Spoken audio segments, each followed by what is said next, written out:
Salut les filles, on se retrouve pour une nouvelle vidéo de comment débuter la piste et aujourd'hui on va parler de pneus. Pneus ou pneus, cette pièce est l'une des plus importantes sur une moto. En effet, le pneu est le contact entre la route et la moto. Plus votre pneu sera en bon état avec la bonne pression et température et plus votre pneu aura d'adhérence. Cependant, il existe plusieurs types de pneus pour une moto, mais lesquels sont les plus adaptés à la piste? Commençons par le pneu routier. C'est le pneu le plus vendu dans l'univers du deux roues, car celui-ci possède une longue longévité, une bonne adhérence malgré les basses températures, des sculptures sur les flancs et la bande de roulement pour l'évacuation de l'eau en cas de pluie, et surtout un prix raisonnable. Pour la piste, ce type de pneu peut largement vous faire découvrir vos premiers tours de roue dans cet univers, dès l'instant que vos pneus ne soient pas en fin de vie et que vous ayez baissé la pression de vos pneus qui ne sont pas les mêmes que sur route. Dans cette catégorie, on y retrouve les Pilot Road 4 de Michelin, les Road Smart 2 de Dunlop, les Angel GT de Pirelli ou encore les T30 Evo de Bridgestone. Maintenant, voyons les pneus routiers sportifs. Ce type de pneu est plus généralement présent sur les motos sportives ou celles de motards qui ont une conduite beaucoup plus dynamique. Ce pneu est développé pour un usage plus sportif tout en possédant des vraies sculptures pour l'évacuation d'eau et donc l'adhérence sur le mouillé. Mais qui dit plus de performance dit une longévité moins importante que les pneus routiers. Pour la piste, c'est le bon compromis. Vous pouvez avoir une conduite sportive autant sur piste que sur route avec les mêmes performances. Par contre, au niveau du prix, on sera largement au-dessus des pneus routiers. Dans cette catégorie, on y retrouve les Pilot Power 3 de Michelin,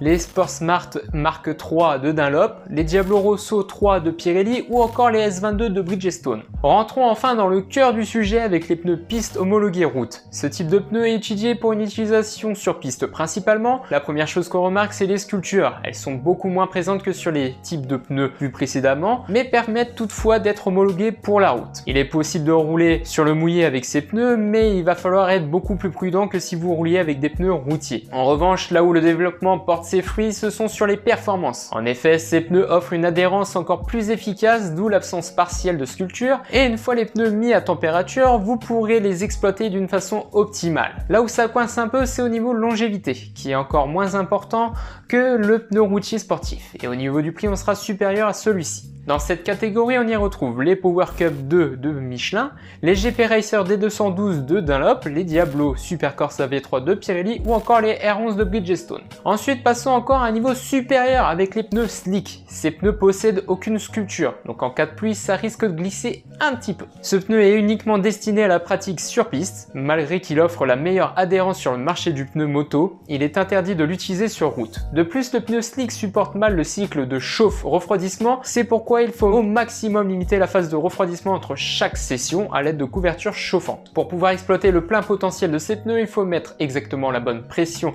préconisée par le manufacturier ainsi que de les maintenir à la bonne température lors du roulage. Comme les pneus piste, les slicks possèdent une gomme différente en fonction des besoins. La gomme tendre est principalement utilisée durant une phase de qualification car celle-ci mise tout sur son grip exceptionnel. Par contre, la longévité du pneu est très faible. A contrario, la gomme dure sera idéale pour la longévité du pneu durant une course. Et le compromis entre les deux, la gomme médium qui est plus polyvalente et permet de rouler sans se soucier de la température de piste. Vous l'aurez compris, les pneus slick sont destinés à des pilotes un peu plus expérimentés, car ils demandent une utilisation précise et complexe pour être pleinement exploités. De plus, niveau tarif, c'est le type de pneu le plus cher du marché. Dans cette catégorie, on y retrouve les Power Slick 2 de chez Michelin, les GP Racer D212 Slick de Dunlop, les Diablo Superbike de Pirelli ou encore les V02 de Bridgestone. Enfin, en cas de mauvais temps, les pneus pluie vont pouvoir vous sauver la vie, du moins votre journée de piste. Alors contrairement aux pneus slick qui n'ont aucune sculpture, les pneus pluie en sont recouverts à perte de vue. De plus, elles sont profondes dans la gomme, une gomme qui est d'ailleurs ultra tendre, ce qui permet de rouler très fort sur une piste totalement détrempée. Pour les pneus pluie, pas besoin de les faire chauffer avec des couvertures chauffantes car au premier contact avec le sol humide, les pneus vont refroidir. Je vous conseille donc de faire quelques tours pour les appréhender et les faire monter en température. Par contre, le point négatif des pneus pluie, c'est qu'il faudra immédiatement les changer si la piste vient à sécher, car avec une gomme ultra tendre, vous allez détruire les pneus en quelques tours seulement. Et au prix que ça coûte, croyez-moi, vous n'avez pas envie de repayer un train de pneus de suite. J'oubliais, les pneus pluie ne sont pas homologués pour la route, donc ils sont utilisables uniquement sur piste. Dans cette catégorie, on y retrouve les Power Rain de Michelin, les KR de Dunlop, les Diablo Rain de Pirelli ou encore les W01 de Bridgestone. Voilà, on a fait le tour des types de pneus. Évidemment, ici, je ne cite que 4 manufacturiers manufacturiers, mais il en existe encore plein d'autres. Alors pour résumer, pour avoir un pneu performant sur piste, il suffit d'avoir des pneus en bon état, mettre la bonne pression dans les pneus pour favoriser la surface de contact avec le sol, et surtout de bien les faire monter à température, soit par des couvertures chauffantes, soit en effectuant 2 tours de chauffe sur la piste, en faisant des freinages assez appuyés et des fortes accélérations une fois que la moto soit redressée en sortie de courbe, pour que le grip du pneu devienne optimal. Maintenant, comment savoir avec quel type de pneu rouler pour une personne qui roule tous les jours sur route et qui veut faire de la piste de temps en temps? Les pneus routiers et sportifs feront largement l'affaire. Si par contre vous souhaitez rouler plus souvent sur circuit et de temps en temps sur route, les pneus piste homologués route pourront être la solution.